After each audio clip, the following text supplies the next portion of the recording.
The year is 2022.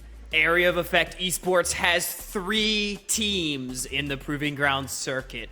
1 has fallen in the group stage, leaving 2 to square off in the AOE Civil War of the Ages. Here on the Path to LCS stream in the quarterfinals, it is now tied up 1-1, leaving us 1 game to decide which team goes on and which team goes home. We just had a crazy game number 2 here on the stream, and Trance, what the hell just happened in that one? Honestly, that was hella fiesta. Like, it just was going back and forth, but that was entertainment level at 10. Yeah, I mean, entertainment level was definitely at 10. I think my blood pressure was also at 10 because I was a little stressed out that entire time. I think I said that it was just ceaseless violence the entire time. They are delivering on all fronts with the action movie. But as we take a step back and sort of look at this game maybe a little bit more analytically, there was one glaring difference to me this game, and it was that last time around, AOE outscaled with the Senna and Ornn and managed to win in the team fights. This time around, they went a little bit more mid-game. The Jhin staying on the Syndra, and it didn't work. RMC, is AOE's drafting, like, in this last game, did that play sort of a role in how that one ended up going? I think AOE got what they wanted, and I actually want to look a little bit more at AOE Ginger Turmeric's drafting, right?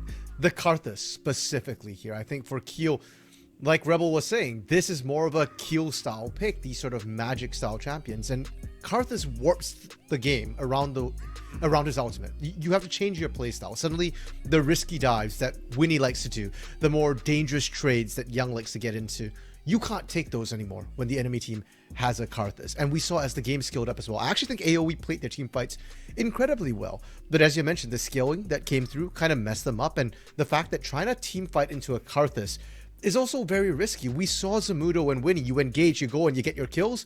Well, you don't get back out because that Defile, that lay waste is just chunking you the entire time. For sure. It really was game warping. It was so influential, particularly in that final fight, I know, RMC, which we'll break down later.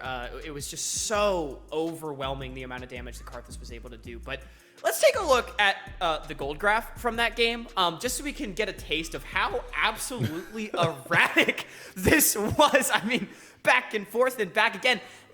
Trance, AGT won only 4,000 gold ahead of the game at 35 minutes. That is absurd how close, how back and forth that was. Yeah, they were really pulling out all the stops, but honestly, we just need to shout out the jungler Keel. He put his team on his back and he hard carried. He was just in the right places at the right time, and he was just cashing out on all of AOE's mistakes. For sure. Well, speaking of being in the right places at the right time, I think if we look at this early game, Trance, there was a dive that AOE went for, and I think it was Keel that was in the right place at the right time to get himself ahead in that one as we pull up the first replay. Yes, sir. So when you're watching this, AOE, extremely ambitious looking for this. Honestly, if they were cohesive and they just pulled the trigger, everyone pulled the trigger. We needed Winnie on that. We could have traded 1-for-1, but it still would have worked out. Unfortunately, they weren't able to do it, and Keel just picks up the 2. Yeah, and the opportunity cost for this play was so high as well. AOE rotated 4 members into that mid lane. They even pulled Lynx up on that Jhin. And if you're gonna commit that many resources, you gotta go. Like, how much longer are you waiting for? And not to mention, you got tagged on a ward coming up as well. And because, unfortunately, AOE hesitated, which is not like them in the early game, it kind of backfires and snowballs from there. Yeah, they didn't have that action hero decisiveness. They didn't make the decision that would save their world. Unfortunately, it was Keel that destroyed their world, as, again, lots of damage on the Karthus. We saw that damage graph. It was super high. And in the final fight, RMC basically everybody on AOE was half health before it really started, if we can pull up our second replay. Yeah, and while the ending of the game kind of happened, you know, around this Baron call here, I think it's very important to note what preceded this fight. The fact that Zamudo gets caught out here was absolutely massive. Because watch the Maw of Malmortius lifeline proc right there. Suddenly Zamudo has no more safety. And with this, AGT don't rush the play. Instead, they know, like, okay, we have scaling. We don't have to rush this. We can send Q down to that dragon. The rest of the team holds that Baron here, and AoE can't do a thing. Now we're going to get Soul. Then we can threaten Baron after. And AoE, I respect that they recognize that, and they're saying, hey, we got to make some sort of play, but I don't think rushing Baron was the right call here. Zamudo is almost dead and cannot participate in this fight. So what should have been a 5v4 for them ends up being a 4v4 at best. And look at that Requiem, half health, just 1 out before the fight even really starts. You press one button, you don't even have to be there. You just delete the whole enemy team. And I feel for AoE right there. I feel like they understood that they were in a situation where they kind of had to flip it, you know, and unfortunately it did not work out for them. But as we look ahead now, we have 1 game left. AoE will be back on the blue side. Both times this game, the series I should say, the blue side team has won. Trance, what are we looking at in draft? Remember, last time around, it was the Senna first pick for them. Do we think that AGT will give them that angle again, or will AoE have to go to something else? AoE shouldn't be getting that Senna again. Most likely that's not going to be happening, but if it were to happen, I really want to see GT be able to play a more aggressive style to be able to punish it. And if they aren't looking to do that, then they need to pick, as they really need to utilize that counter pick for red side and really push that lead towards top, because Existence can push his lead. He just needs to be facilitated a little bit more. All right, we'll see if they're able to facilitate Existence. RMC, any final thoughts before we send it off for game 3? I think Karthus is a problem, and AoE either needs to find a hard solution early or just ban it. All right, well, get Existence ahead. Do not let Karthus go over. It's just 2 game warping. All I know is that I called up my guys and they ordered a 3rd banger here in the AoE Civil War. Regardless of who wins, it is sure to be a good one. Pyra and Rebel, take it away. Thank you very much, Honk. And yeah, these 2 teams have absolutely delivered a heck of a banger. It's fortuitous that they're called AoE because the area of effect is the entire map, apparently. That last game was nothing but chaos, and we've only just caught our breaths. But Rebel, we're going to go back in for one final go-round. It is win or go home. A final time here. One AoE team will be making it into the semifinals. And I don't know, based on those 2 games, who do you think it's going to be? Because I have absolutely no idea. Man, every expectation I've had from today has just been subverted so incredibly by not only this series, but also last series. But I don't even know that I want to make a prediction at this point right now. The only thing I do know Honestly, is... I respect it. Yeah, I think it's the only safe bet truly at this point left in the entire world. They definitely need to take the Karthus from Keel. Keel is way too comfortable on that champion and a lot of other AP champions. There's that. But the thing I did like about this game from AoE is that Zamudo got involved. Zamudo was really good when he was actually playing something that felt like it was doing damage, able to jump into the backline, and getting him involved seemed to be a different salve from what happened at the beginning, where Turmeric were the ones that were kind of controlling everything. So I did like that. For Turmeric, I mean, they were relying really heavily on late game scaling. It did take a little bit of a gremlin pick in the mid lane to actually make it happen, but if that's what they need, if that what they just need to scale and that's what they're really relying on, I'm comfortable with it. I think they just need to be comfortable with it too. I think the ability to flex around in drafts and kind of bamboozle your opponent is very, very valuable, and it's something Ginger Turmeric have shown an ability to do, especially when we know that this is a team that on any given day, in any given role, somebody can step up and carry. So that seems to be a strategy that can win, or at the very least like, give you a little bit of an edge going into the games. But this was absolutely like a Ginger Turmeric signature game where we just had chaotic fights, and it's going to be a coin flip one way or the other. Compared to game 1, where we saw a lot cleaner, it was obviously still fairly clean in the early game, but I mean, that's just the setup to the absolute like action fest film that we got after the fact. I think it was very apt that it was the action film they were talking about. Absolutely. Because there were just like explosions happening, like fireworks going off. I'm pretty sure like somewhere down the opposite of the map there was just like a bunch of bystanders running around and probably a kaiju or 2. I wouldn't be surprised if we see that going forward in this game. Maybe somebody needs to pick Cho'Gath or something. Maybe that is the case. If anyone were going to do it, if the Senna gets through, they could play it in the bot lane for Turmeric. It's true. They're the ones It's that true. would actually Honestly, come up with I something think like that could so. actually happen. I mean, weirder things. But what a series we've had today. I mean, after our first very, very fast 2-0, that was also quite a shocker. This seems to be the day of unexpected. Not so much upsets, but unexpected. And I cannot wait to see which AOE squad is going to be making it through. Ginger Turmeric, of course, have definitely gone strength to strength here, and it has been very close, seemingly coming down to just a couple of fights. So in the draft phase, which we are just about readying up for, what differences besides the Karthus ban would you expect to see if you're the AOE side here, Rebel? Oh, goodness gracious. You've got so much you have to worry about. I do wonder if Senna actually ends up slipping through specifically for Skytech in this game, because I know it happened in the game number 1 when they were trying to consider what their position was going to be. AOE back on the blue side means that they've got priority on that champion, so Senna and how that is handled has to be considered in the grand scheme of things, I think, for both teams now, because you don't want to let it slip over to Turmeric. It's a question of whether Turmeric is willing to give it to AOE when it shut out and closed out their bot lane the way that it had in series or in game number 1 of the day. Still focusing on denying Zamudo a couple of power picks there, but I do like what we saw in that last game, that Jax is a threat that they do have to keep in mind. The Senna will once again be banned, so AOE definitely doing their best to pay attention on this one. I think you got to consider the Karthus for sure. That has to be an opportunity here. It did kind of get like a bit of a pop-off, but like it does seem like that's all it really needed, and Keel just did so much work with it. So if that's a first rotation, we'll have to see. Maybe they want to grab it for themselves. I mean, Winnie can be a big carry player. Maybe he could try to grab it for himself, but it's actually going to be the Gangplank banned away from Captain Shrimps. Will, making sure that, again, Existence can play it, but Captain Shrimps and his ability to flex it between the two lanes obviously made enough of an impact where they need to remove it from the board that AoE is not going to be able to have. I also really like that Turmeric, they do their homework. They know that Zoe is one of the best champions in Young's wheelhouse, and they've removed that from him for the majority of the series. And the Lucian now being available as well, as it slipped through the red side bans, is actually going to come out. Yeah, it's a question of, do you take Nami? Because sometimes that is the play. The alternative to that is you pick some bot lane combination that you know is going to be able to be contestable against that Lucian and Nami combination, which they are a little far and few between on occasion. But at minimum, it does mean that Keel does go back to the Wukong, which I think he played pretty well in game number 1. Yeah, I agree. I think the Wukong has been pretty ever-present, whether on one side or the other. One thing that did get banned a lot in the first game and second game, that Karma has been something that they haven't wanted to give to Captain Shrimps, as that has been a flex as well.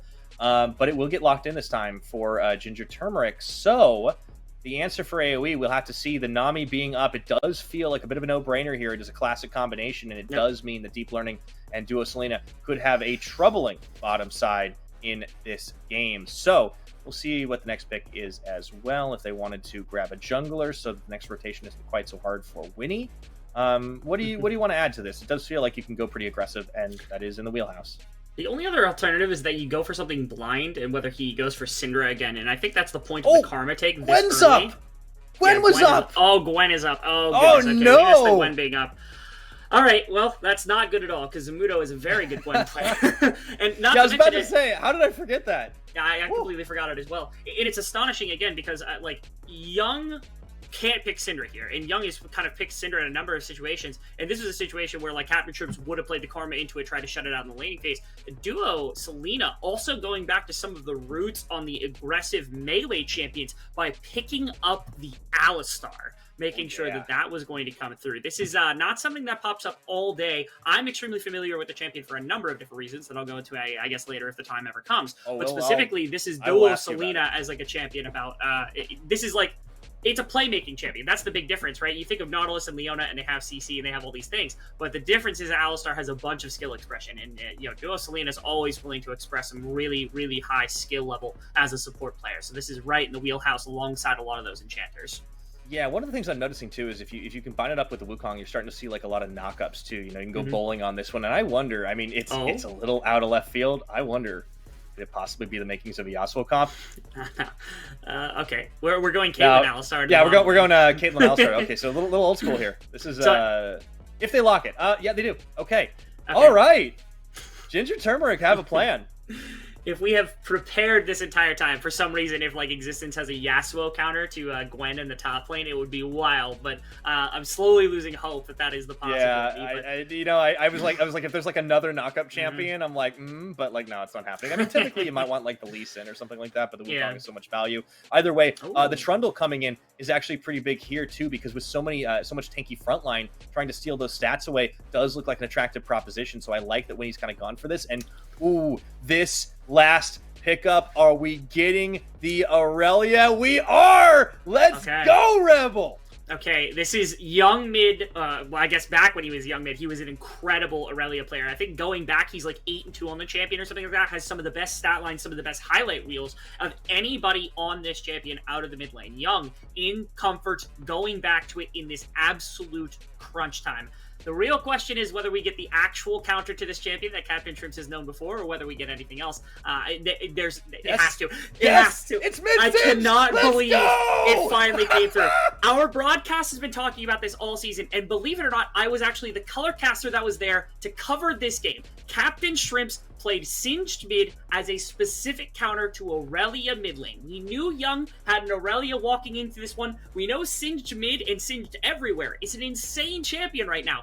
And in crunch time, it is still Ginger Turmeric who are doing gremlin things in the mid lane because of Captain Shrimp's champion pool, picking the Singed mid when we thought it was never going to come through, that anecdote of how powerful the champion has been was just going to go to waste. We were talking about it and we're like, oh yeah, you know, like we'll keep that one in the tank. Like it's probably not going to happen, but just in case. And man, Ginger Turmeric, it's a spicy finish at the end. I cannot wait. Like we're looking at strength, we're looking at comfort. AOE have brought what they know they can do, but Ginger Turmeric had a plan, had their counters prepared. And Rebel, we are going to have to talk a lot about this. First of all, for those of you that don't know, I'm like an old school Singed main, but this is like top lane, like season 1 or 2 from like watching Dyrus. So a little bit of like old man Pyra history, but mid Singed is something I've been hearing a lot of rumblings about, that Predator boots, the ability to roam so fast. And I cannot wait to see this in action for Captain Shrimps, and I'm so glad he's the one to bring it out, because that's what I was hoping for. We're going to get into game very soon, but man, what a draft.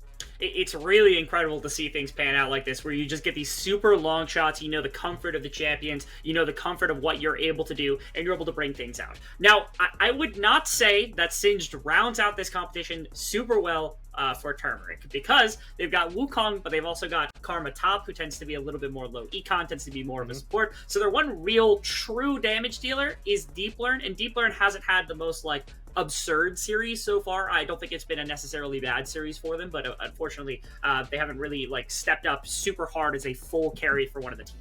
And so Turmeric is putting a lot into the Caitlyn as of this game, which is why, you know, Captain Shrimps goes for a lane advantage, knows something he knows how to roam on, and it feels like they have to play into it very, very effectively, because you also look at the champions on AOE, and you've got Lucian Nami, that's already a roadblock to it, but then you got Aurelia, not easy to kill, easy to dive onto, Trundle and Gwen, very difficult to kill if you're the Caitlyn from range. It's not simple for the Caitlyn to pure carry a game like this, and it's going to be, I think, Turmeric really focusing on a lot of the laning stuff, the stuff to try to get that advantage early, because otherwise this composition really does seem just like patchwork together in a way that, like, to me, it's not just a Turmeric thing. This is an Argentum Sky thing. If you know anything about their coach, these are the kinds of drafts he likes to come up with, and it's really astonishing. You gotta love the types of picks and going for weird stuff like this when the time comes. Look, either it doesn't work, or it's the most galaxy brain ever. But on the other hand, I do want to call attention to like my one minor pet peeve on this is you have 3 knockups. No Yasuo. No, yes. If Deep Learning had like the Yasuo, or Existence had gone for like Pocket Yasuo, I think that actually could have worked really, really well. I'm just saying. But you know, obviously, if you're gonna go weird, might as well go all the way. I don't lightly recommend Yasuo, but when you have a lot of knockups. Either way, Ginger Turmeric, they're going for a lot of laning strength. We are going to be getting into game in just a little bit. But man, I love that these things have been kind of kept like under wraps, or at least like kept like, okay, do we really need to go that route? Do we really need to go like with the old favorites? And Young just throws out the Aurelia right at the end. I do think they have a lot of strength. They have ability to get to go deep dive themselves. And Winnie can just steal stats away from Keel, from Captain Shrimps, from Duo Selena. And it's going to make it very hard in just like a straight up 5v5, I think. I'm really curious to see how that bot lane goes. because obviously there's a massive range disparity between the Lucian and the Caitlyn, but there's always the opportunity, and there's always the roam, and I can't wait to see what happens. It is all on the line here. A win in this game sends an AOE team into the semifinals. A loss knocks them out. Good night, GG. Thanks for playing. Come again next time. And to think that we have a team that is so bold as to pin their tournament life, their tournament future on Singed Mid. Well, it feels almost poetic. Low key, I just became a fan. Also, Unsealed Spellbook, definitely good. Unsealed Spellbook. I mean, that's what you got to go for, right? Keep your matchup this time around. I mean, I think Young's job is going to be trying to track this down, right? Yeah. Stop this from happening. Stop the roam.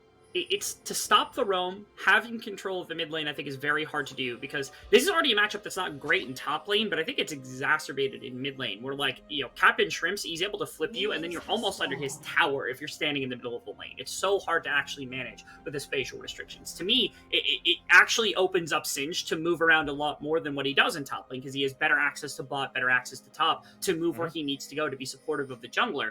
You can't do the same proxy nonsense, of course, to like remove lanes and things like that. I mean, but like, we're not worried about that. No, without trying hard enough. Now, I do want to talk about the Unsealed Spellbook versus the Predator too, because I have heard about that being like an opportunity to move in the lanes, but he's gone for more like cooldown-oriented play. Yes. The biggest thing is, like, the thing I notice about this summoner spell is, like, whenever you're unsure or you don't know how a lane is going to go, or if you think that you're actually going to lose specifically in a laning phase, this is one of the best runes to take, because it gives you so many defensive options. You can take barrier, you can take heal, you get summoner spell cooldown, which means that you're more likely to be able to get back to those summoner spells for the safety of your existence. Not to mention, when you have ghost and TP at your disposal as well, you have ways of roaming as the Singed, and it's just a lot of ability to use those summoner spells in both aggressive and defensive ways. I think it provides a lot of lanes. I remember Ornn used to take it back in lanes that he was feeling uncomfortable with when he was one of the best laners in the game as well, beyond just scaling. And Singed is very similar, where even in a powerful matchup like this against the Aurelia, you still take this just to ensure that there is no shenanigans with Youngmin. You've got all these summoners available to yourself to really, really work with. Absolutely. So getting underway, a very exciting draft phase. A bit more of a chill start. Lynx and Skytech getting a bit of push in, as the Lucian Nami are wont to do, and even with the range disadvantage, obviously they have a lot more harassment. Whoa, Deep Learning taking a lot of damage early on, not something that Duo Selena can really protect against. Yeah. So the biggest thing about this, I know you talked about the range disparity of the Caitlyn versus this, like, Lucian Nami. One response that got developed really heavily in a region I cover a lot, and I think it didn't originate necessarily, but it was really popular in BCS, was taking Caitlyn Lux into this, because the double range advantage you get from early levels means it's harder to, like, take the first back before you actually go back the first time. You can see that's not the case with Alistar, because Alistar is really tough to play in some of the early levels. You don't really have a bunch of tankiness unless you get the CC, and it's opening up for this dive potential. They really want to play to this bot side. Oh, yes, they do. Already thrown on the Frozen Domain, and Deep Learn goes down to the chomp of the artist formerly known as Winston. Oh, actually, Selena going to fall as well. Oh, good juggle on the aggro. That was close. Meanwhile, back into the mid. Young mid taking a bit of damage as well, but not nearly enough to go down, as Keel tried to get something back for his team, but it's the first blood and then some for AOE Esports. And I'm not sure where the W from Singed went right there, but I know that he was the young mid was able to dash out with the Q, which is why you know, if he was grounded, that would have come through. So I think there might have been a misplay on that. This was really beautiful actually coming through from this team, because they juggled aggro pretty well. First was Skytech, and then they went for Winnie, who was able to actually do these things.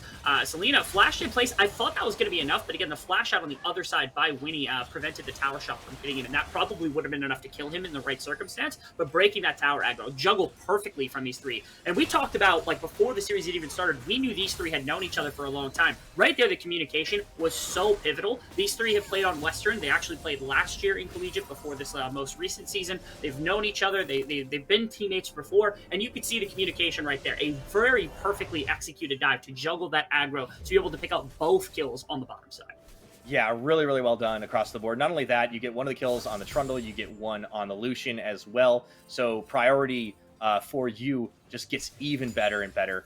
Checking into the top lane, because we've had a lot of action elsewhere across the map. This is a big push here, coming in for Existence, who had a level advantage for just a moment here, and has just kind of been making Zamudo's life a little bit rough at the moment. But it's the Gwen tax. You know, you're going to be okay later on down the line anyways, and he's able to catch that wave, so he's not set very far behind anyhow.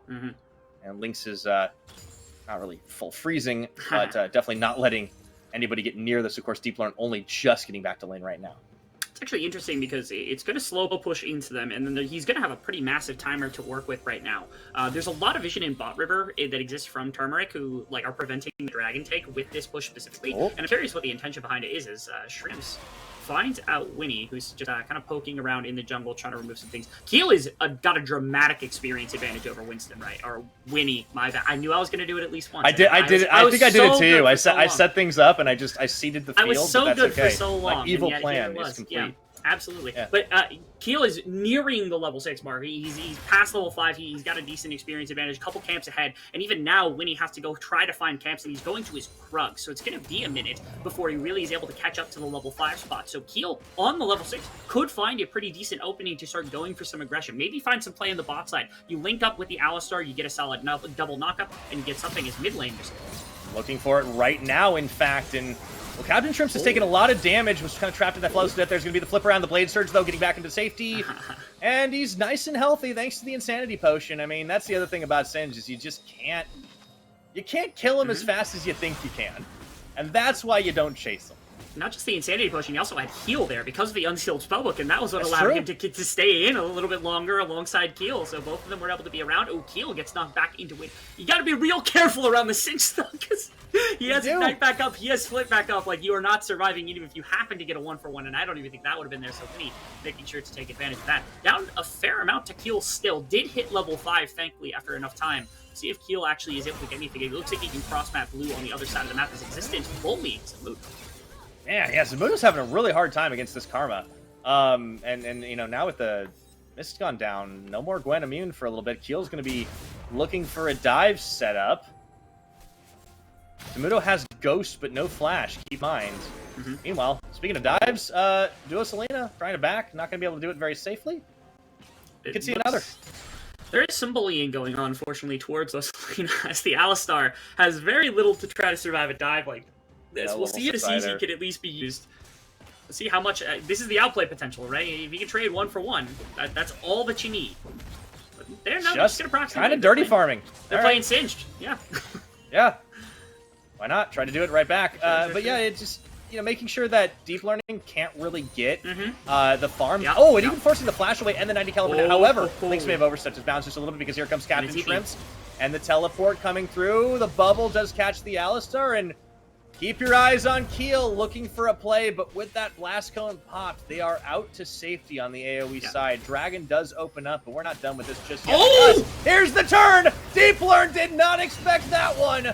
But Duo Selena is able to stop the push for now, and here comes the slow move in. When he forced to flash away from the tether. Here we go, the double Cyclone now, and they should be able to get 1 and 2. Captain Shrimps cutting off the route of escape, and they are able to equalize on the kill count. And there's Turmeric. They make the counterplay. At first, I was like, AoE win this situation 100%. They forced out TP. They forced out waves out of mid lane because there was no Captain Shrimps there to grab it. And even if they give up Dragon, they burned so much resource from the side of Turmeric, it doesn't matter. Oh, and heal. Vanguard's Edge, and he is going nowhere, leashed the Dragon over. That was a greedy move. See, I was the Ginger Turmeric jungler. I was gonna say AoE lost this because they lost their bot lane in the process, because it basically gives them more gold if they go get Dragon, because Zamudo got 3 plates on top side while this was happening, and so it ends up being gold positive and they get the neutral objective. But then Keel is doing it on his own. Like, Keel, you can't do that. This is the attempted pick. This is what led to what I would have considered a swap where, like, Turmeric eventually actually wins out on this play because of the double kill coming through, because of the gold actually that you get as a value to this, which was really humongous. But again, all of this, again, while Gwen is getting plates on the top side, Zamudo is going to be insanely powerful as we continue in this game. But catching out Keel afterward and getting the neutral objective was like a cherry on top of this play. On Vision, AoE, catching him out, punishing Keel, and really salvaging that play, turning it into an absolutely amazing setup for themselves that probably should have never been there. Nope, but it was. And now AOE right back in the driver's seat. Gold positive, as you mentioned, to Oh. 2,000 and some change, and it's 10 minutes just about to click on the clock. And Skytech and Lynx moving full on in to push this one. Plenty of time to get a few more plates too, as Lynx is the one leading the charge on the gold, but Zamudo's gotten right back into this with free plate time while Existence was away. Yeah, and the Gwen is going to be incredibly powerful team fights, which is something to pay attention to because, again, in team fights later, you've got so much AoE. You've got Aurelia, you've got Gwen. Trundle's able to punish people's positioning, especially Melee's positioning, with the pillar. So then he's like Alistar, Singed, Wukong. They're going to have a lot harder a time playing against a lot of these big AoE ultimates when you've got something like that that can punish. And Lucian can bounce around and pick out individual members of teams. So when you're talking about through damage and the ability to punish backliners, Aurelia and Gwen can do it just about as well as anyone else. So them having this much gold is tough for the 5-on-5. Well, very tough. They actually managed to get the Rift Herald down, but will they be able to survive the ensuing fight here? Captain Shrimp stepping left, right, center, stuttering as much as possible, and trying to keep that poison flowing right now as Keel does pop up the Cyclone to cover the escape. So, Ginger Turmeric do manage to get away with stealing away that Rift Herald. Now, they are also, in the same vein, they get the Rift Herald, and they're going to get plates onto Deep Learn in the bottom lane, who has really been suffering. The Lucian and the Nami combination was fantastic. They're going to have to slow it down. Actually, TPs to respond to plates being taken by both bot lanes in separate parts of the map, just to ensure that you can't really pick up any additional gold, as it is 2,500 gold advantage for AoE. Turmeric have had a couple of plays where it's looked pretty decent. They've had, like, their moments of shining light in this game, but ultimately, AoE is playing this one out very, very spectacularly. I think Turmeric, again, they've got this weird composition. They have to figure out what to do with it right now, because I think if they get to team fighting phase, there's very little chance they end up winning a game like this, especially with how it's played out thus far. Yeah, and I really applaud the creativity, but I need to see it like execute on the promise, right? Like so far, like we've seen the Singed, come into lane, make a few things happen, but so far he hasn't really been able to deliver any kills. He's been out farmed pretty massively by Young Mid, despite not giving over any kills, at least not himself. But you need to be able to have an impact in the side lanes, and that's why I was a little bit worried when I saw the lack of Predator. The Unsealed Spellbook does mean you get a lot more summoners to play with, but it just hasn't netted the same impact. At the same time, Existence, was bullying Zamudo for a bit, but the moment you leave, all of a sudden everything equalizes, and like, sure, you get your Mythic first, but like, you'd much rather be a Gwen than a Karma in most stages of the game. I agree with that sentiment. If you had a lot of people to empower, I think it would be a very valuable pick. And right here, you do have Wukong, Singed, and Alistar, all frontliners, so that could be valuable. But again, when your main damage source is that Caitlyn, and the Caitlyn's getting kind of gapped right now in the bottom lane in terms of gold value that you're getting, because the Lucian and the Nami have done so much. Young's in a bit of a precarious situation. He's got Winnie behind him. Let's see what he can do. Yeah, there is the knockup. Let's see if they're going to be able to finish the job. That is one kill with the Herald dropped as well. Heal moves in and out. They look to juggle a little bit more aggro, and even though the Nami wave does come through, Deep Learn is able to pick up Winnie, and that's critical. Even Captain Shrimps lives through a few tower shots, so they do come up with everything in that fight, and it equalizes the gold or just about.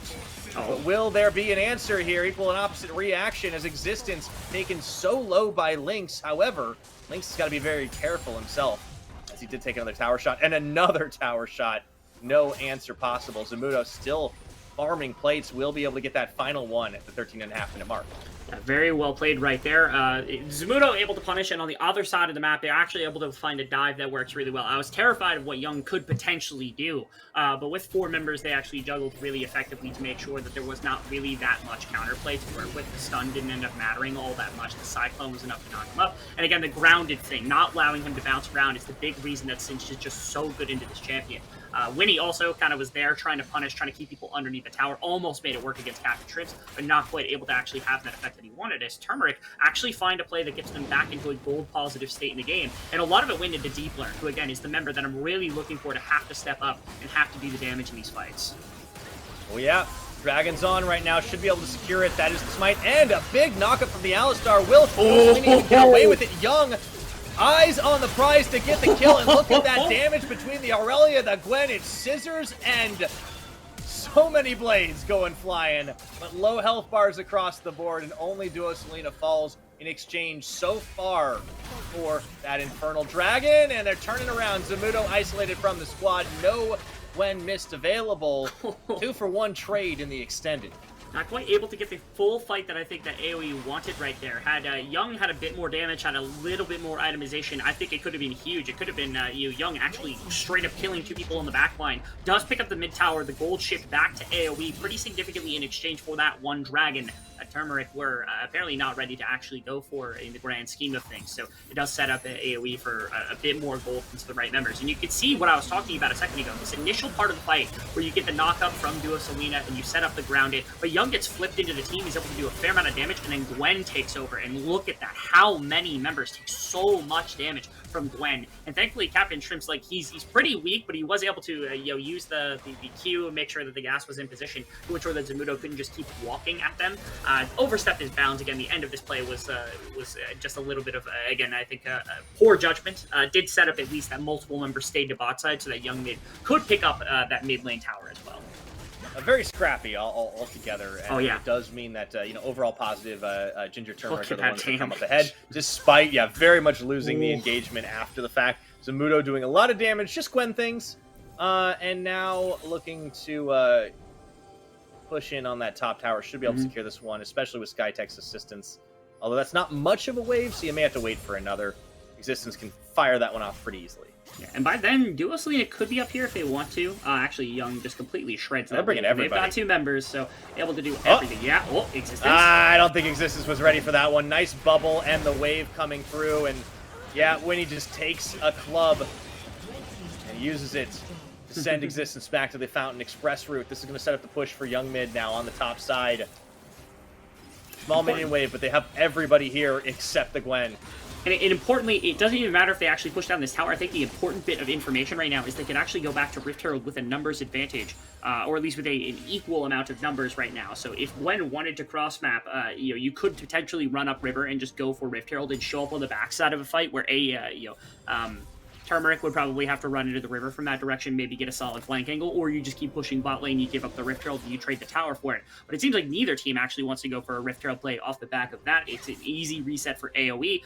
Shrimps is just going to continue to push up the mid lane, lose some minions there. And Gwen on the other side actually doing a great job denying some minions, might jump out on Existence yet again, and then take the tower instead. Yeah, it looks like we're starting to see that, but there's a bit of a back away here, and the side of Ginger Turmeric are the ones that are actually starting up on this Herald. I think they just take advantage of a bit of a timer here. However, the rest of the team has arrived to try and react, and it might come down to a smite fight here as Duo Selena gets that knockup, but on the Vanguard's edge, nowhere to really go in this one. That's the smite going down, and so much work being done by Winnie. Heal will fall as well, and the teleport after the fact means Zamudo is just trying to flank them. However, Captain Shrimps says not today and flips Zamudo away. But again, in the totality of what just happened right here, we had a Rift Herald steal. Actually, Captain Shrimp's probably going to die as well. Yeah, runs straight into it, and unfortunately you can't get around that kind of terrain.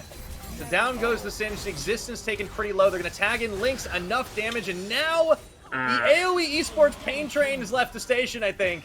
I believe that is the case, 100%. It was the fight after the fact. It felt like they needed to go immediately to Rift Herald to punish the fact that they were backing off of that top tower. They didn't quite have the TP timed, I don't think, on Zamudo either, to know that he didn't have it at the beginning of that play and did have it at the end of that play, or it was just a few seconds, maybe 30 seconds of difference between the two. Because if Turmeric had actually knew that, they would have known that Zamudo could move right here. It's why he ditched away from that top wave where he potentially could have taken the tower, and they took the re-engage, because they were too slow on the Rift Herald take in general, and they didn't commit to taking down the Rift Herald either. Like, they weren't able to do either. They couldn't move up with Duo Selena, and they couldn't focus down the Rift Herald, which I think were, both the objectives were just kind of taken away from them all at once. And then the fight afterwards, again, sparked by the fact that Zamudo picked up his TP, was able to get into the right position, and then they set up, this little play where they watched Winnie actually walk into the jungle. Maybe he just barely dodged the ward. The Captain Shrimps gets caught off guard, and then another under the other tower where Existence came up in the attempted defense, I think. Mid caught him out right there, or a Young Mid caught him out right there.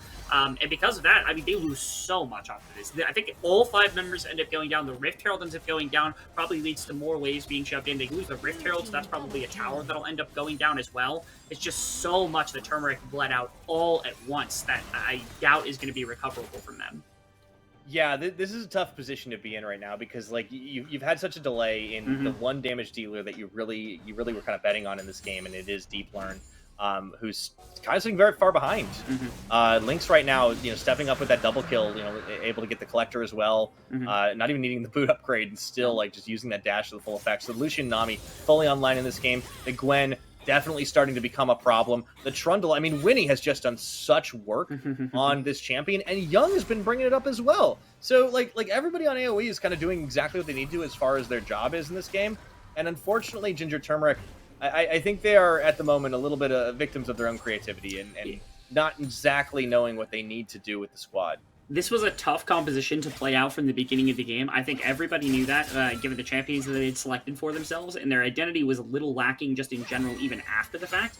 And AOE was always comfortable taking a standard game, right? Like, if you end up in even an equal place, it feels like their team composition actually does quite a bit. But the fact that they were able to push their bot lane advantage to shut out the Caitlyn, they were able to actually, like, mid lane turned out so well for Young, where, like, the counter pick didn't actually turn out to have any effect on the map. Feels like the singed counter didn't end up working out pretty much at all.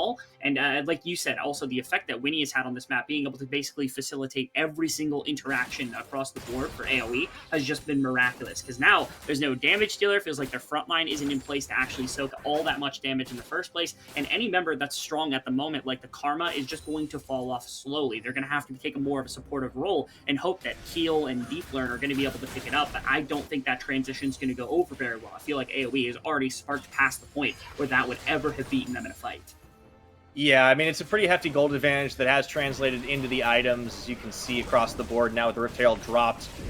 Last one in this game on to the bottom tier 2. May not even be needed to get that charge in. No, this might be the push. They're going to try to make this one happen. I mean, you can already see Heel backing away, Existence trying to hold the line on the top, and that Cinch Poison isn't really doing a whole lot at the moment, trying to deter this push. Pulling goes through. Deeplearn takes a lot of damage. Captain Trips absorbs a bit more. And they do get the charge and then some. Don't break the base, but it's very close. Zamudo is available with TP as well, so if there's some kind of engagement from Turmeric that's on the horizon, it's just not going to actually turn out all that well. And they have another wave coming in as well, so they could end up taking the tower off the back of this, because there's still 4 members of AoE that are hovering around this area. They can slow play it. They don't have to worry. They have it. This also almost linked up with the push in mid lane, especially because Keel is over there and Duo Selena is also over there, only just now coming out of base. So if they're able to time these up together, it means they have even more of a chance of cracking this outer tower all that easily. Nice wave clear, though. Looks like Shrimps was able to stack some smoke there, as well as Deeplearn being able to clear that away with Existence, and they were able to at least defend against this first attempted synced up wave combination. Yeah, I think they're holding on a little bit here, but it is very early, which means that the minions are going to be shredded through the tower as well. It's a good defense from the Ginger Turmeric side. You do see Zamudo actually moving up towards the top. There is still an outer tower there remaining, that the last one left, and Ginger Turmeric are going to try to chase AoE away from this push here and see if they can find an opening. Keel actually does find Young mid, but able to get away without too much trouble as well. And another thing, the flawless duet stopping, getting the stun up. Zamudo, meanwhile, manages to take down that final tower. So a lot of gold here. It is about 9,000 in AOE Esports' favor at 23 minutes. Oh, okay. Oh, wait. And there's more. Okay, Keel doesn't go too lower. Aurelia is like a champion that is like, you gotta watch and blink or you'll miss it sometimes. And, oh my goodness. Speaking of, what a turn in there for Lynx, although he might be caught a little bit too deep into this one as the teleport does come through. I think they bit off more than they could chew. Wow. Shut down, landing in Deeplearn. Do they have the counter engage? The rest of the team has gotten in here. Duo Selena and Captain Trips trying to cut off the rest of the AoE squad, dodging, ducking, diving, dipping. Can you get away as the Singe tries to bait them? The counter comes through for Ginger, Turmeric, and Zamudo is going to need to bail out as they can't do more. Big gold swing as Ginger Turmeric managed to get themselves 2 shutdowns for their 80 carry. They do. They're able to put enough gold into Deeplearn that actually made that influential. They're still down 7,000 gold, but at least they have the damage that they're really looking for, trying to spike past basically what is this massive power trough for Deeplearn. And it's a question of what else they can get, because Baron is available. They're going to try to crack mid-tower with some of that There's like objective the additional bounties. gold that's thrown on it. Yeah, the objective bounty going to help them recover at least a little bit, probably up to somewhere in the realm of only about 5,000, 6,000 gold down. It looks like about 6,000 is where they're going to end up after this play is kind of finished up. My big question now, tell, though, is you're going to lose the Cloud Drake almost certainly. This was Lynx pushing really far, almost getting the assassination on Deep Learn, which would have been big, but I still don't think fight winning, because Deep Learn still isn't really that powerful inside of a game like this. It's the first kill against Lynx, and look at all this CC. I just watched like the bumper cars go around. It's like you got Keel with the Cyclone, you got the Alistar in the midst of everything, Shrimps also has the knockup, again, the perfect Yasuo combination, but it's enough stalling that like the damage really does start to trickle in, slowly starts to come in from Deep Learn, and still continues to tick on from Captain Shrimp being able to play this really annoying champion that just keeps getting out of these rough situations. So very, very well played from Turmeric to kind of recover from what was a very, very bad game up until this point. I think this is a very much a reprieve here for the Ginger Turmeric side. The fact that there's 2 critical shutdowns going onto the carry, it does start to accelerate the item buys, and Deep Learn is going to be the win condition for the squad going forward. Also, Dragon on the map, but of course AOE in a much better position to take it so they can get themselves to Soul Point. This is a Cloud, though. I feel like if you're this team, you would definitely rather have something like an Infernal, like we've seen earlier in the day, but Cloud isn't too bad. How I like to classify it when it comes to Souls is like Cloud is really powerful. It gives you some of the best stats that you can actually get in the game, but it doesn't win you all that many games. Like there are certain compositions in which it does. In this case, like you want champions that are super mobile. For me, it's most effective on specifically Young and Zamudo to try to find better positioning inside of fights and things like that. Right. But like you said, I don't think Soul necessarily wins them this game. It is incredibly valuable. Don't get me wrong. The stats are going to be like timeless, but it doesn't outright stop the game for the side of Turmeric. If it's Infernal Soul and you have extra damage, that's kind of crazy. I think even additional healing or shielding from one of the other two would have also been enough of a boot that it might have been too much for Turmeric to overcome. Cloud Drake might actually be the only soul that keeps them alive in this game to hope that they can get to Elder Drake, even though it will probably still make problems for them. Very true. Right now, Ginger Turmeric, though, they're just trying to hold on as much as they can. Heal does go a little too far forward. Going to be able to dash the pillar, but only just. It is kind of a move around on that Baron, just keeping them swung around the side while Zamudo is pushing in the bottom. Could open up the base on his own if he's not answered. Doesn't have teleport available just yet, but it is coming off cooldown very shortly, and he's not going to push his luck. AOE knows what happens the last time they did that.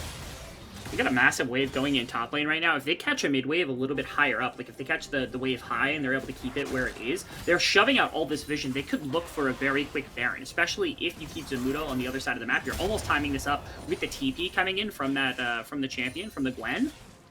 It's actually not a bad timer. I would kind of look for it right now if I were AoE. I would ditch basically the prospect of trying to push on 3 lanes, which they continue to try to do in the base right now, which I don't think is actually netting them that much in the grand scheme of things. And instead, they should have turned for the Baron and tried to play for a potential TP in from Zamudo. They had an opportunity right here, where like it feels like they could be on the Baron right now if they wanted to, or they could have, at least been poking towards it, for somebody to walk blind into their own jungle, but don't end up doing so. Just want to push up mid, want to push up top, maybe trying to sink those waves for a better opportunity. Now they're going to the Baron, and that wave is going to end up higher blind. in the lane. It is. It's very blind. There's not much. I mean, even if Ginger Turmeric like sniffed this out, right? There's not much they can really do about it if it goes down fast. It is down to about 8,000. Here's the movement in, and I mean, the Captain Shrimps can't really get in there. He can throw down, some sticky glue, but that's not really going to do much. So easy take for AOE Esports, just leveraging the advantage they have in vision, in momentum, in power, to just take away the Baron.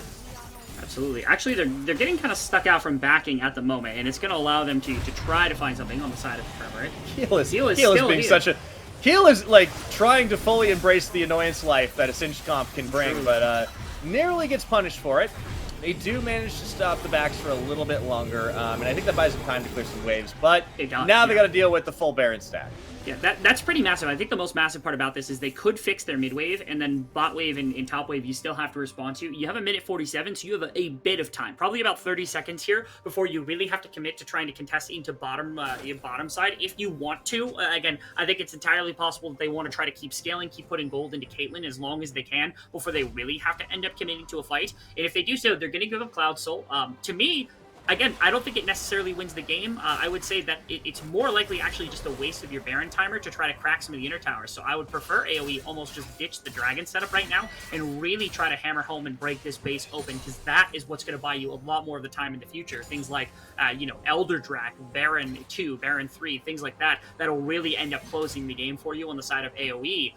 if that's the case. And I hope they agree with me, because again, they've got perfect setup for the Dragon anytime they want. If they feel the need, they can always just walk back to it, take their soul point, and just walk away with nothing else and still come out with the finish. Well, it's like you're talking about. They definitely didn't need it to win the game, so they can just use it as an option. A little bit of an engage attempt by Dua Selena gets foiled there with not a lot of follow-up damage. Full channel of the calling. One of the nice things about this comp on the AOE Esports side is just how low some of their ultimates are on cooldown timers. And this is going to be the push in on two fronts. Young leading a couple of minions, but Captain Shrimp's holding this one. Here comes Keel for the counter engage. Do they have the opportunity? Ace in the hole does get intercepted. I don't think they've got the damage. It was a nice setup, but they're just too far in the hole right now. Winnie taking tower shots, goes golden to buy a little bit more time, but Deep Learn does turn it around. So in the extended fight, this is starting to go Ginger Turmeric's way. It's still a 1-for-2 against them, but we knew the defenders, when you're this far down, getting anything is something that you can be happy about. It is going to be a couple of broken inhibitors, though, if not a just straight up push for the end, because the Baron buff, they've got two waves collapsing at basically the exact same time. They might be able to make this work, and especially things are bad for them. Yeah, things are very bad for them. This is worse. Best case scenario, they walk out and they go to Dragon right here, which is going to be soul point. They walk out with a 10,000 gold advantage. They're feeling great about the position they end up in inside of this game. Really, really good job. AOE Esports playing underneath of the tower into a Singed and into like these other champions they have to set up, and they're just so far ahead. It really doesn't matter in the slightest. And now going to take their prize after like set up for 30 minutes, basically take their Cloud Soul, and now we have a 6-minute timer until the Elder Soul is going to come up. We have 3 minutes until the next Baron is going to come up. There's a lot of big potential to come about from the rest of this game. This is the replay. Keel will try to get aggressive. They actually get a good amount of damage into Lynx, but again, once the counter engage comes in, once you have the Gwen and the Aurelie kind of established, like you're pushed back so far. Look how far back Deep Learn has to be just to make sure not to get killed in the midst of this fight. Yeah, it looked like it might have turned for a moment there because they did have the opportunity. I think if you kill the Gwen there, that's different, right? But because they couldn't quite finish off Zamudo, then it just becomes, all right, we didn't get the value out of the trade. And I thought for a second that AOE may have run out of steam, but it clearly was not the case as they went right back in round 2. And Captain Shrimps is not looking tanky at all, because Zamudo just chases him down. Now, there is going to be a counterplay. It's shut down again. Deep Learn is just getting spoon-fed this game, but I don't know if it's going to be enough to save the game right now. And even trade 1-for-1 doesn't favor you at the moment when your base is in shambles. So you're going to run directly to top lane, probably take the top inhibitor tower. And maybe top inhibitor. They lost a little bit of health, though. I think Deep Learn is really starting to actually put out some damage on this Caitlyn pick. And so things are rough if you don't pick out the right target here. Yeah, you gotta not die, though. Oh my goodness, Keel is looking very low for just a second. There's the clone in. This is the push that they're trying for. Deep Learn staying alive. There we go. The shutdown. Young is able to make it happen, and Dua Selena gets a big knockup, but there is no chance, no shot at all. And the last member of Ginger Turmeric will fall for the ace there at 32 minutes. But AOE, they're going to take this one methodical. Captain Trips comes back up. And I don't know if this Singed can really defend. You can throw down some sticky tape. But at the end of the day, you are going to need something a lot stronger to plug the gap that you have here in this Nexus. 32.5 minutes, AOE Esports. Welcome to the semifinals. If there is anything else to be said about this series, I will say Ginger Turmeric, they went out in style. Like that's what you have to do, right? Like our anticipation, I think, walking into the day, AOE is an insane team. They actually took a play off of Jake's Kittens. They were the number 2 team inside of the open qualifier when they only lost 100 Thieves in a pretty close game in that finals matchup, and we knew how good they were. So coming in and being that competitive for Turmeric, taking them to 3 games and pushing them to their limits was actually quite nice to see. But AOE is such a stock standard team. You saw the way they could play out those fights. You saw the way that they could kind of play together as a team. The impact that Winnie, my apologies, has in the earlier stage of the game, and just the ability to carry out of so many different roles. Everybody had their moment to shine today. AOE looked great. Yeah, they really did. I think this was a series that really lived up to the hype, and just like not knowing. The one thing we were certain of was that it was going to be like pretty crazy in moments, and it was going to have a lot of action, and it certainly did. But there were a lot of moments of downtime in this particular Game 3 where the teams were just taking it bit by bit, touch and go, and at the end, AOE were the ones that were much more comfortable in that situation. We will be going on a short break, and when we come back, we'll have a winner's interview, so don't go anywhere right after this. And welcome to the interview room, where I am joined by SkyTech after that absolutely insane best of 3 series that we just saw between AOE and AOE Ginger Turmeric. And Skytech, I've just got to ask, starting it all off, how are you feeling? It feels really good to get the win, especially after like traveling to LA and like hanging out with the boys and, you know, like drinking a little bit just on the off days. It feels good to snatch that win because that was probably going to be the hardest one, and then now we're back into work. Yeah, I mean, definitely. And now going on to the semifinals, is your blood pressure like as high as mine is after that series? Because that was pretty close. I think it was flowing more at game 1 and 2. Game 3 was just like, I don't know what their team comp was. It was a bit like spicy, and we got what we wanted. But game 1 and 2, we were feeling a bit more pressure. Game 3 was like kind of a smooth fest. Fair enough, fair enough. And, you know, speaking of those games, I mean, it was a back and forth series. And as we sort of look at, like, the games and the drafts, I feel like it was definitely a few different looks from you guys in this series. You know, in game 1, you guys had the Senatom Kench.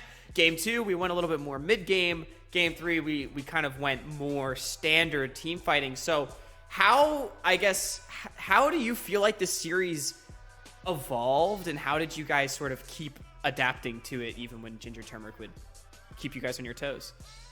I actually really like this meta because there's a lot of viable things bot lane, and they're extremely different to play. So you have like a Senatom Kench where you're actually the farmer. There's the Lucian Nami where it's like really volatile. I just feel like this series proved that we have a lot of picks up our sleeve, and we can really play anything, whether it's engaged champs or just a bit of a slower style. Yeah, awesome. And now, of course, in the next round, in the semifinals, you will be up against 100 Thieves next, who I believe AOE Esports has not been able to pick up a win against this year. Are you guys going to be able to do it? What should we expect from you guys next week? I think the last series or game that we played against 100X wasn't really a game. Like, we dove mid and we tried to like predict the flash, and it just wasn't a game. So I think 100X are one of the best teams in amateur, and I feel like we are as well.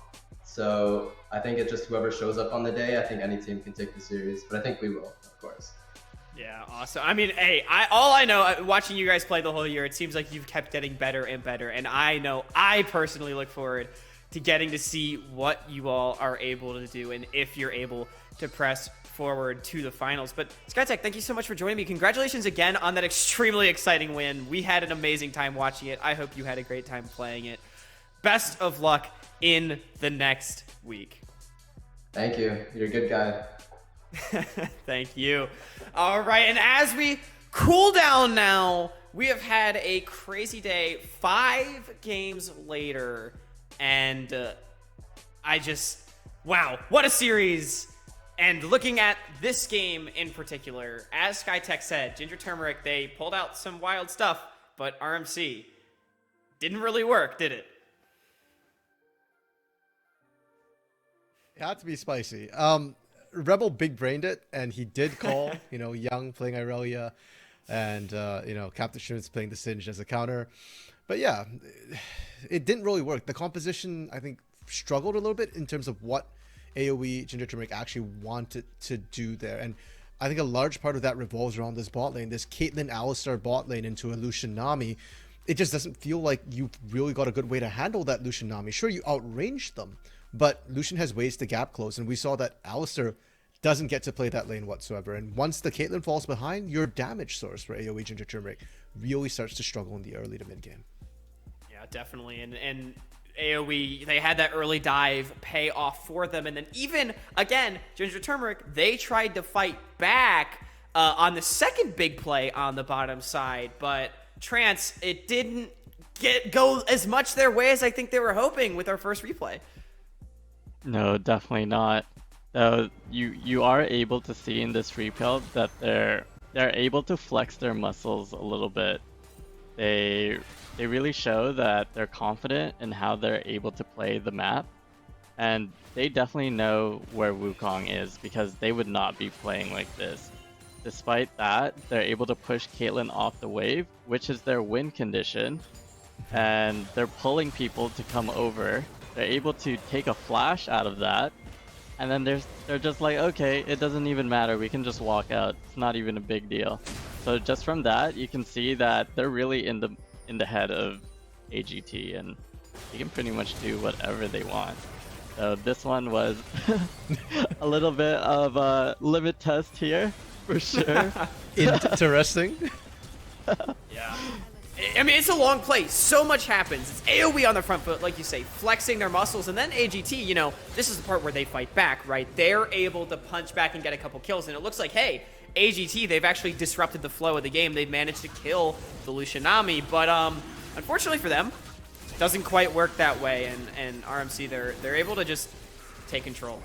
Yeah, and this to me speaks of that confidence from AOE that maybe we didn't quite see as much in Game 1 and Game 2, especially on Winnie, who we've said before tends to lead the charge here. In Game 1 on the Nocturne, he couldn't make these sort of early plays, right? And on Game 2 on the Wukong as well, he felt like he was hesitating a little bit on some of the dives, but in this game, the first blood, you know, dive in the turret, and this play as well, yet theoretically outnumbered the bot side. I don't think they saw all the recalls come through, but zero hesitation. You know, they just go for that dragon anyways with that confidence, saying, hey, we'll poke our head out. Worst comes to worst, we can still disengage. But if we find anybody there, which they did, we get kill, we get dragon, we get lead again.